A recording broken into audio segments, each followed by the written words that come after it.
আল্লাহর প্রতি বিশ্বাসকে দৃঢ় করা তাওয়াক্কুলের প্রকৃত অর্থ।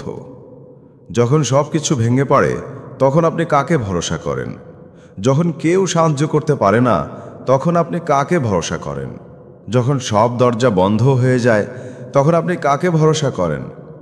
যখন সামনে আর কোনো পথ নেই তখন আপনি কাকে ভরসা করেন? এই প্রশ্নের উত্তর একটাই, সুন্দর উত্তর, আর সেটি হলো আল্লাহ সুবহানাহু ওয়া তাআলা।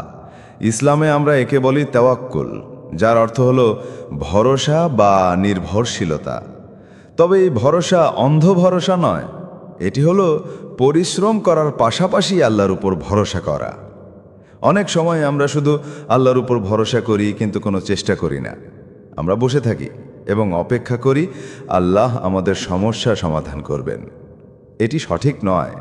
কোরআনের আয়াতগুলো স্পষ্ট করে দেয় যে যদি তুমি আল্লাহর সাহায্য চাও তবে চেষ্টা করো, আর আল্লাহ অবশ্যই সাহায্য করবেন। অধিকাংশ সময় আমরা মানসিক চাপের মধ্যে থাকি, কারণ আমরা নির্দিষ্ট কিছু ব্যাপার অথবা মানুষের সম্মতির উপর অতিরিক্ত নির্ভরশীল হয়ে পড়ি। এই দুশ্চিন্তা আসে শয়তান থেকে, কারণ শয়তান চায় তুমি ভীত হও, চিন্তিত হও। কিন্তু যদি তোমার হৃদয় আল্লাহর সাথে সংযুক্ত থাকে তবে যত কঠিন পরিস্থিতিই হোক না কেন তুমি জানবে আল্লাহই সাহায্য করবেন। সবচেয়ে সুন্দর ব্যাপার হলো আল্লাহ সমস্যার আকার দেখেন না, বরং তিনি দেখেন আমরা কতটা অসহায় আর কতটা তার উপর নির্ভর করি। আজকের আলোচনায় আমরা দুইজন মহান নবীর গল্প থেকে শিক্ষা নেব, যারা কঠিন সময়েও আল্লাহর উপর পূর্ণ ভরসা করেছিলেন। প্রথম শিক্ষা হলো হযরত ইব্রাহিম আলাইহিস সালামের জীবন থেকে। যখন নমরুদ তাকে আগুনে নিক্ষেপ করল তখন সব দিক থেকে তার জন্য মৃত্যু নিশ্চিত মনে হচ্ছিল। নমরুদ তাকে হুমকি দিয়েছিল, তুমি যদি এক আল্লাহর ইবাদত ছেড়ে বহু দেবতার উপাসনায় ফিরে না আসো তবে তোমাকে আগুনে ফেলে দেব। ইব্রাহিম আলাইহিস সালাম ভয় পাননি। তিনি জানতেন সামনে আগুন আছে, তবুও তার হৃদয় শান্ত ছিল। তিনি আল্লাহকে ডাকলেন, দোয়া করলেন এবং সর্বোচ্চ চেষ্টা করলেন। যখন আগুনে নিক্ষেপ করা হলো তখন তিনি বললেন, হাসবি আল্লাহু ওয়া নি'মাল ওয়াকিল। আল্লাহ আমার জন্য যথেষ্ট, তিনি সর্বোত্তম সাহায্যকারী। তিনি কেবল বসে থাকেননি, বরং চেষ্টাও করেছিলেন, আর আল্লাহ তার চেষ্টা ও ভরসার প্রতিদান দিলেন। আল্লাহ আগুনকে শীতল ও নিরাপদ করে দিলেন। যে আগুন ধ্বংস করার জন্য প্রজ্বলিত হয়েছিল সেটি হয়ে গেল শান্তি ও সুরক্ষার মাধ্যম।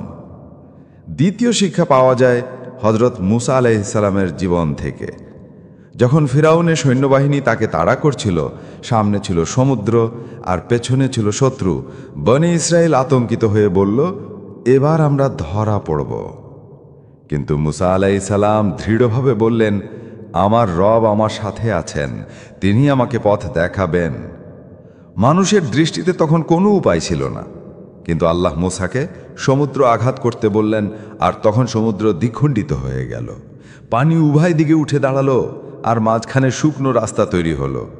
মুসা এবং তার অনুসারীরা নিরাপদে পার হয়ে গেলেন, আর ফিরাউনের সৈন্যরা সমুদ্রে ডুবে গেল। এই শিক্ষা হলো, যখন সব দরজা বন্ধ হয়ে যায় তখনও আল্লাহর উপর ভরসা রাখো। আল্লাহ এমন পথ তৈরি করবেন যা মানুষের চোখে অসম্ভব। তাওয়াক্কুল মানে হলো চেষ্টা ও ভরসা একসাথে করা। আমাদের প্রিয় নবী মুহাম্মদ সাল্লাল্লাহু আলাইহি সাল্লাম বলেছেন, একজন সাহাবী জিজ্ঞেস করলেন, আমি কি উটকে বেঁধে রাখবো নাকি শুধু আল্লাহর উপর ভরসা করব? নবীজি উত্তর দিলেন, উটকে বেঁধে রাখো, তারপর আল্লাহর উপর ভরসা করো। এর অর্থ হলো আমরা সর্বোচ্চ চেষ্টা করব, তবে জানব যে সফলতা আসে কেবল আল্লাহর কাছ থেকে।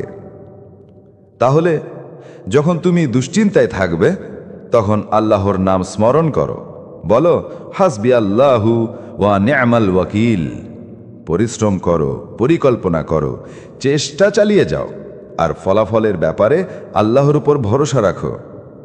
যদি তৎক্ষণাৎ ফলাফল না দেখো, হতাশ হইও না। আল্লাহর কাছে প্রত্যেক চেষ্টা লিপিবদ্ধ হচ্ছে। কখনো কখনো বিলম্বিত উত্তরও আসলে একটি বড় নেয়ামত। ভাই ও বোনেরা, যখন মানুষ তোমার সম্পর্কে খারাপ কথা বলে তোমাকে আঘাত দেয়, তোমাকে উপেক্ষা করে শুদ্ধ তুমি ইসলামের সঠিক পথে চলার জন্য, তখন দুঃখ করো না। কারণ নবীজি বলেছেন, যদি তোমার কারণে কেউ পাপ ত্যাগ করে তবে তোমার জন্য রয়েছে বিশাল পুরস্কার। তাই মানুষের কথা শুনে কষ্ট পেও না, তাদের জন্য দোয়া করো। তুমি জানো না, হয়তো আল্লাহ একদিন তাদের হিদায়েত দেবেন। এখন যদি তুমি একজন ঈমানদার হও, নামাজ পড়ো, ভালো কাজ করো, তবুও জীবনে সমস্যা থাকে, সন্তান অসুস্থ থাকে, ঋণ থাকে, কষ্ট থাকে, তবুও হতাশ হইও না। আল্লাহ বলেন, যারা ঈমান এনেছে এবং যাদের অন্তর আল্লাহর স্মরণে শান্তি পায়, জেনে রাখো আল্লাহর স্মরণেই অন্তর শান্তি পায়। তাই যত কঠিন পরিস্থিতি হোক না কেন, আল্লাহকে স্মরণ করো, কারণ আল্লাহর স্মরণ হৃদয়কে আনন্দে পূর্ণ করে। হাসি দাও, কারণ নবীজি বলেছেন হাসি দেওয়াও একটি ইবাদত। যখন তুমি বলো সুবহানাল্লাহ, আলহামদুলিল্লাহ, লা ইলাহা ইল্লাল্লাহ, মুহাম্মাদুর রাসূলুল্লাহ, তখন তোমার অন্তর প্রশান্ত হয়ে যায়। এই শব্দগুলো তোমাকে জান্নাতের প্রতিশ্রুতি, নবীদের গল্প আর আল্লাহর অলৌকিক সাহায্যের কথা মনে করিয়ে দেয়। তাহলে কখনোই আল্লাহর উপর থেকে ভরসা হারিও না। ইব্রাহিম আলাইসাল্লাম যেমন আগুনের মধ্যে থেকেও আল্লাহর উপর ভরসা করেছিলেন, মুসা আলাইসাল্লাম যেমন সমুদ্রের সামনে থেকেও আল্লাহর উপর ভরসা করেছিলেন, তুমিও তেমন ভরসা রাখো। চেষ্টা করো, দোয়া করো, আর ফলাফলের দায়িত্ব আল্লাহর হাতে ছেড়ে দাও। আল্লাহই যথেষ্ট, তিনিই সর্বোত্তম সাহায্যকারী। আল্লাহ আমাদের সবাইকে এই পৃথিবীতে ও আখেরাতে সহজতা দান করুন। আমিন।